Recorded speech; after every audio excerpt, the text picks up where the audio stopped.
So ayan po mga kabayan, tuloy-tuloy pa rin po tayo sa paglalakbay. Nanay Delia, Opo, ma'am. napagod na po ba kayo? Hindi po. Ha? Hindi po masyado. Kayang-kaya nyo pa? Wow. Sure? Opo, ma'am. Mga ilang kilometro pa kaya ang kaya nyong lalakarin?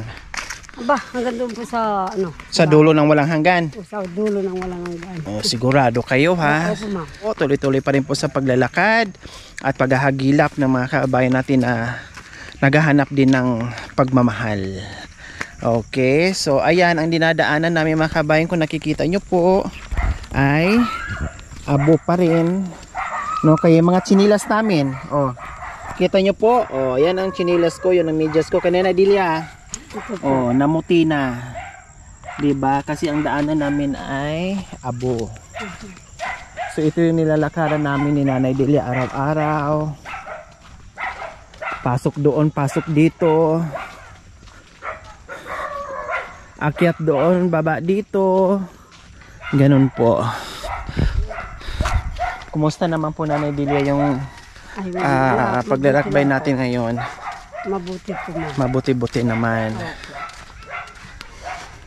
Ayos lang. Opo, ma'am. Naglalakad lang naman po nung sumusuot sa mga natatandang aita. Opo, tapos pag napagod, Opo. pahinga naman tayo, di ba? Pag nagutom, kain naman din tayo. Nagmimerienda naman Ano po. pa, nagmemerienda naman, kain naman. Opo. Kaya ayos lang. Ayos lang po. Opo. Pero hindi masyadong Opo. mahirap, no? Hindi katulad nung nakaraang Opo, nakaraang araw na puntaan natin. grabe as in. Opo. Mahirap po talaga yun. At hindi lang mahirap na Delia, delikado ka mo ha. Delikado po kung naaabutan tayo ng ano doon. Lindol kung hindi na maawa ang Panginoon. Buwis buhay, no? Opo, delikado po yun. Buti na lang po hindi umakyat ang ano ko. Nervyos. Nervyos ko. Opo. Pero ako, tumatayo yung balahibo ko na Delia. Ha, tumatayo naman. Opo. Kasi feeling ko parang madudulas ako at paano lang, anong mangyayari sa atin pag napulog tayo doon sa bangin, di ba? Hindi nila inaayos yung ano nila. Naapakan ba? Kahit Opo. ganun Pero lang sila po. parang easy lang na Delia, Opo, no? kala mo mga ahas. Eh. Grabe sila. Hmm. Wala silang pakialam sa daan. Opo. At sa aming paglalakbay po mga kabayan, meron naman po kaming nakitang bahay, kaya bumaba po kami. At sabi ko ni Nanay Delia, tara Nanay Delia, babaan natin, titingnan natin yung kanilang sitwasyon. Kaya pa Nanay Delia? Kaya po, ma'am. O parang nangihina Ay, kayo? hindi naman po, ma'am. Ay, hindi lang. Kung kaya mo, kaya ko rin po. Wow. So ayan po Nanay Delia, so ayan po mga kabayan, ayun yung bahay na pupuntahan namin ni Nanay Delia ngayon. Okay lang po Nanay Delia, kaya ko na po yan. Tao po. Hello.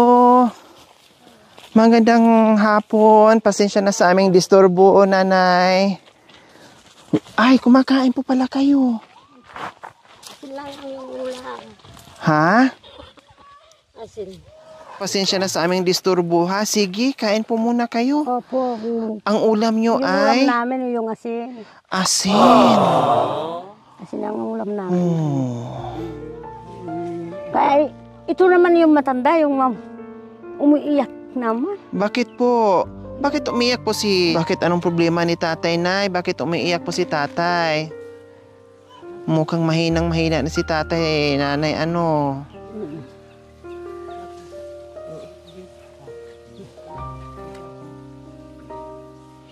So, ayan po mga kabayan, no? Grabe talaga. Kaya hindi baling mapagod kami ni Nanay Delia.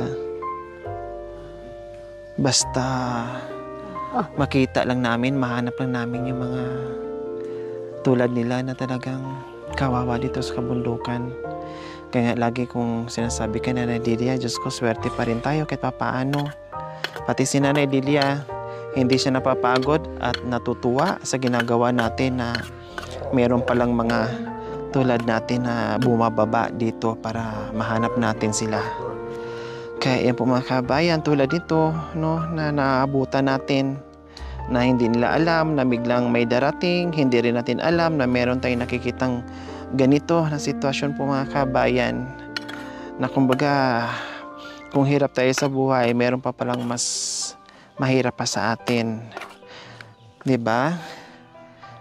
Nanay, anong pangalan niyo po, Nanay? Milya po. Si Nanay Milia. Ilang taon na po kay Nanay Milia? Ako hindi ko naman Ha? nandun na yung Hindi niyo na po matandaan yung edad niyo? Ilan po ang anak niyo, Nanay Milia? anim. 6. Kumusta naman po kayo dito? Hindi po, wala kaming kasama. Yung dalawa kami lang. 2 lang po kayo dito nakatira. Opo. Kumusta po ang hanap buhay niyo po dito, Nanay Milia? Wala. Yung mga bata, yung maghanap. Kung makakita silang bigas, yan. Bigyan kami bigas yung anak. Ay, yung mga anak niyo po. Pag merong kita yung anak o merong ibibigay, hindi po yung ibibigay sa inyo, sasaingin niyo po, Nanay Milia. Opo. Pero dati po, ano pong hanap buhay niyo po? Yung dati, sa makatanim kaming yung saging, yung tanim namin, saka yung ganyan ng kamote, saka gabi. Opo. Ganun. Anong pangalan ni tatay? Hello, tatay. Lagyo mo. Lagyo mo, Elyong. Ilyong. Jampam. Tapos ilang taon na rin po siya, Nanay? Hindi niya. 100. Isang daan. Wow, 100 years old na si tatay? Oo. Kaya pala medyo mahina na. Kasi 100 years old na pala. Wow, mga kabayan. Kakalakad pa si tatay? Oo. Kaya pa. Ganyan. Malayo. Mahina lang. Mahina. Anong pong trabaho niyo po dati, tatay? Nung malakas pa po kayo, Tatay Ilyong? Ha? Nung malakas pa po kayo, anong pong trabaho niyo po dati?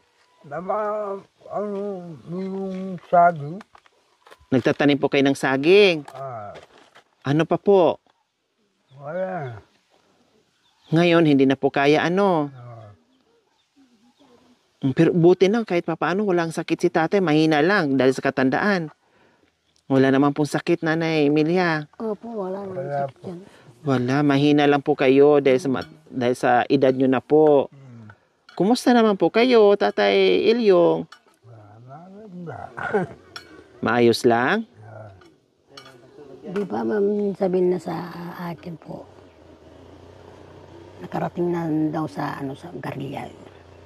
Nakarating sa? Garlia. Gala- Garlia nga po. Noon pa. Garilya. Oo. Yun, naabutan niya yung gera. Oo. Naabutan na yung gita. Naabutan ni tatay panahon ng gera. Mm. No? At ngayon, nasa dapit hapon na yung kanyang buhay po, mga kabayan, dito sa kabundukan. Diyos ko, wala kang ibang maririnig dito, kundi huni ng ibon, no? At malalayo yung mga bahay. At paano makakapunta ng no? Halimbawa, wag naman sana, pag halimbawa nagkasakit sila, emergency, paano kaya, no? Paano kaya sila pupunta agad-agad? Paano kaya sila makarating agad-agad? Tulad nito, puro na sila mahihina. Paano kaya yung Nanay Delia? Wala po, ma'am. Kaya pala lalabas na doon sa akin. Hindi ko naman naririnig ko na lang po sila sa kalsada. Mamatay na, ma'am. Hindi na makaabot sa ospital. Hindi po. Buti sa inyo kahit paano nandoon sa baryo. Opo, lalo na po yung biyanan po niyan. Kahit ganun yun. Totoo. Tinatakbo kami. Pero nung wala din po yun, ma'am, naku po, isang lagnat lang po yung naano ko sa kanilang magkakapatid. Kumbaga, yung sinasabi niyo po, Nanay Delia, pag emergency, makarating sila doon, pero wala nang buhay. Ala na, ma'am ko, totoo ni anak ko, hindi rin ako nagsisinungaling. Noon lang, anong buwan noon, bago magpapasko sa atin. Opo. Yung isang matandang babae, kasing edad din yata itong... yung... kababata ko. O tapos? Dahil payat nga po, ma'am, na ganito sa akin. Opo, ano nangyari? Ganun ng ganun. Ay, nahilo, na high blood. Hindi po, siguro, pala mo yung buhok. Totoo yun, anak ko. Isang buhok na natin. Opo. Yun ang naano doon sa loob. Dugo ang lumabas, marami. Pagdating ng apalit, patay. Nakakulong-kulong. Ako po nandun na sa simbahan. Hindi na umabot. Naglilinis. Opo. Dahil sa layo ng pinanggalingan. Opo, ma'am. So yan pala ang kalaban dito mga kabayan. No? Imbes na may chance pa mabuhay, malalagutan ka na ng hininga dahil sa layo pa lang, wala na. No? Kumbaga malaki pa ang chance sana na ma-survive, ma-revive, pero wala na, hindi na aabot ng ospital.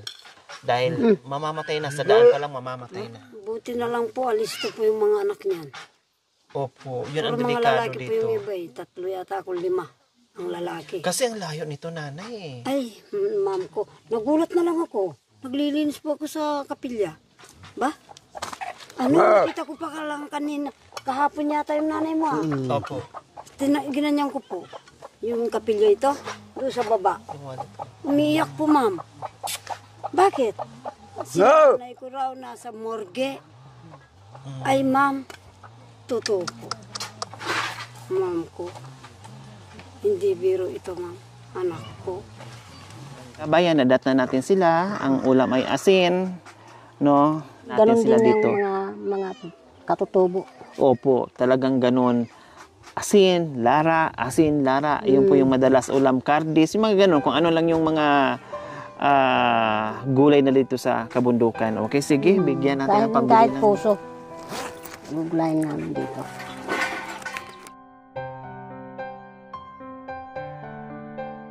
Nanay Milia, ito po, pambili niyo po ng ulam. At pangailangan niyo dito. Salamat sa Ayan. Panginoon. Naging emosyonal po si Tatay Eliong sa biyayang pinagkaloob natin. Tinitingnan ni Tatay Eliong yung pera. Aray na ba yun?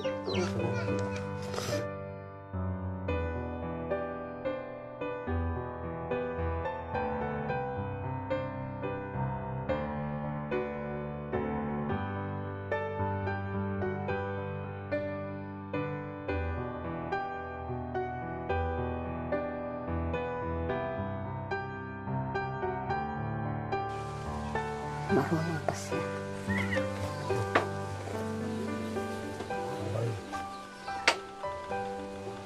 Siyempre po. 5,000. 5,000. Tama. 5,000 po lahat yan, Tatay Eliong. Bili nyo po ng vitamins, bili nyo po ng pagkain, bili nyo po ng ulam. Kailangan nyo po dito, magpabili po kayo sa anak nyo, ha? Magpautos na lang po kayo doon sa bayan. Ayan. O, masaya po ba kayo sa biyayang natanggap nyo po? Ha? Masaya po kayo. Ay, salamat po sa inyo. Nung nagbigay ng biyaya. Sana hindi kayong magkasakit. Masaya ako. Kaya Maraming salamat po talaga sa walang sawang pagsubaybay, walang sawang panonood without skipping ads, walang sawang pagsuporta sa ating mga sponsors, subscribers, followers, YouTube members, viewers, commentators, sa lahat po nakikiisa. Panonood without skipping ads, mga kabayan, sa pagsama nyo po, akyat baba sa kabundukan. Maraming salamat po dahil nakatulong po kayo sa amin, no? Lalo kaming nagiging masigla ni Nanay Delia dahil kasama po namin kayo araw-araw sa misyon na madadat na natin na ganito yung kalagayan na nabibigyan, nabubuhay natin, no? Nabubuhay, nabigyan natin ng pag-asa na kahit papaano ay maibsan yung problema nila dito, like pagkain o ano sa pakiramdam niyo po ngayon, Nanay Delia, na kahit ang layo na narating natin, pero meron tayong tao ngayon na napasaya sa hinatid natin na biyaya. Anong mensahe niyo po masasabi niyo po sa ginagawa natin? masasabi ko po, ma'am, kagaya ng dati, na maraming salamat po sa ating Panginoon na kayo po ang inutusan niya. Na kahit saan-saan sinusuotan natin. Kaya nga po, naawa po ako sa inyo, ma'am. Sinamaan ko na rin po kayo. Pwede ba kantahan natin pag... Ano po? Sandali po, ma'am. Isipin ko yung sa akin. Umiyak ang puso ko, sinta. Buhat ng iwan, kapag iniwan mong mga aita. Bakit kaya alam mo nang minamahal ka nila? Bakit kaya nagpakita ka pa? Huwag ka sanang mawawaglit sinta at hindi pa magsasawa, pagkat ikaw ang pag-asa ng mga aita. Lalo na sa mga matatanda, napapaiyak pa sila. Bong tarat-tarat, bong tarat-tarat, tararat-tararat, bong bong bong. Napatawa po, ma'am. Oh, napaiyak pero napatawa din natin si Tatay Elio. Salamat, Nanay Delia. So, ayan po mga kabayan, maraming salamat po sa ating silent sponsor sa inyong ginito ang puso. Nawa ipagpalain po tayo ng Panginoong Diyos araw-araw. Nawa ibigyan po tayo ng kalakasan ng katawan sa araw-araw. Nawa ibigyan po tayo ng mahabang buhay. Pang sa ganon, marami pa tayong mapasaya na tulad nila. Sa mga kabayan, huwag niyo pong kalimutan, pakishare, subscribe sa aking YouTube channel, Lori Aquino Talita. Maraming salamat po. God bless us all. Bye po, tatay. Bye-bye, nanay. Umiiyak si tatay habang nagsasalita ko. Masyado niyang natutuwa sa biyayang hinatid natin sa kanila. Siyempre, hindi man natin masyadong makausap si tatay dahil mahina na, no, at pure kasi si tatay na kunti lang yung Tagalog niya, pero daman natin sa mga luha niya kung gaano niya pasasalamatan, kung gaano niya pinasasalamatan yung biyayang pinagkaloob natin sa kanya. Kaya maraming salamat po muli sa ating From Silent sponsor. Maraming salamat po. Tama na po, tatay. Relax lang po. Pray lang kayo, bigyan pa kayo ng mahabang buhay at magpautos kayo, kumain ka ng maraming kumain kayo ng masasarap na ulam ha, tatay ha. Okay.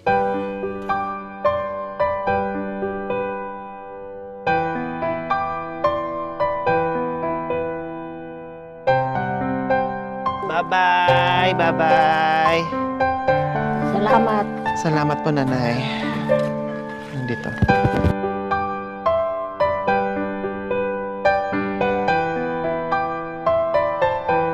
Thank you for watching. Don't forget to like, share, and subscribe. Hey there. Subscribe to my channel. And also press this bell icon.